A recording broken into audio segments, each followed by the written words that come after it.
क्या आपके खेत की मेड़ किसी ने तोड़ दी है?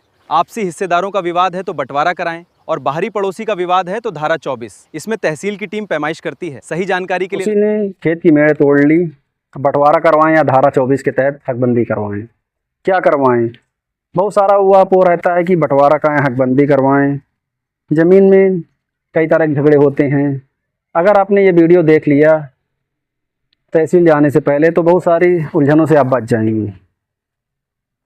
क्या आपके खेत की मेड़ किसी ने तोड़ी है, या किसी पड़ोसी ने आपके खेत की मेड़ तोड़ी है, या आपके सहखातेदार ने आपकी मेड़ तोड़ी है? दोनों में बड़ा अंतर है। पहले आप ये तय करें किसने मेड़ तोड़ी है। अगर आपके सहखातेदार ने मेड़ तोड़ी है तो आपको बंटवारा करवाना पड़ेगा। ये गाटे के अंदर का जो हिस्सेदार होगा वो आपका सहखातेदार होगा। जब आपस में बात नहीं बनती है, लोग हिस्से में आपस में भिड़े रहते हैं, तब भी आप बंटवारा ही करवाएं।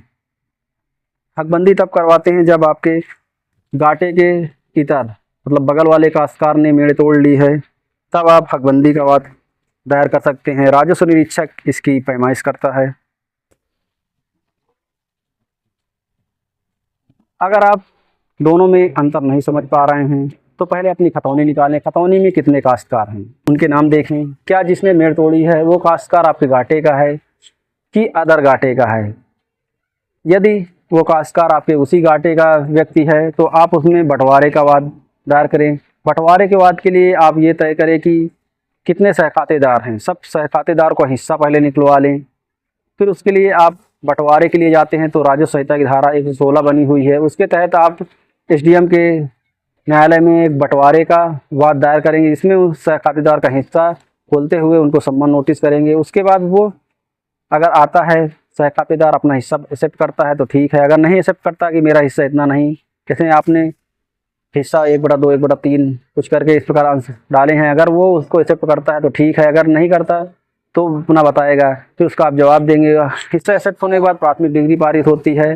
फिर उसके बाद एक कुर्रा बनाने के लिए लेखपाल के पास भेजा जाता है। लेखपाल कुर्रा बनाता है। कुर्रा का मतलब होता है रंगा नक्शा, चिट्ठी बनाता है। किस रंग का नक्शा सबका अलग अलग दर्शाएगा हर नक्शे में। जैसे कि अगर कोई रोड से लगा हुआ नंबर है तो रोड पर सबको अंश के अनुसार मिलेगा, या कोई कीमती ज़मीन है, या कोई ऐसा उपयोगी लोकोपयोगी वस्तु से जुड़ा हुआ है जिससे भविष्य में उसकी कीमत अच्छी हो सकती है, तो उधर उस साइड में सबको अंश के अनुसार मिलेगा। अब आता है हकबंदी। हकबंदी कैसे करेंगे?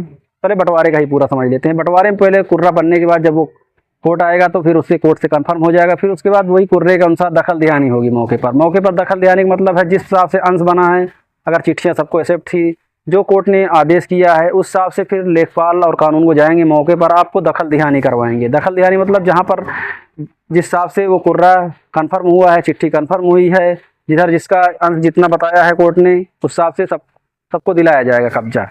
इसके बाद आता है हकबंदी। हकबंदी वो प्रक्रिया है जिससे आपका गाटे से इतर किसी ने मेड़ तोड़ ली है या आपका पहले से ही कम है, तो इसके लिए हकबंदी का बाद बेहतर रहेगा। तो आपका नंबर पूरा नप जाएगा। चारों तरफ से नापने के लिए पहले आसपास के सिहद्दा देखे जाएंगे। सिहद्दा नहीं है तो तीमेड़ा या चौमेड़ा से लेते हुए जो पक्का ऐसा निर्माण जो चकबंदी के समय से इधर उधर ना हुआ हो, जो ऑथेंटिक हो।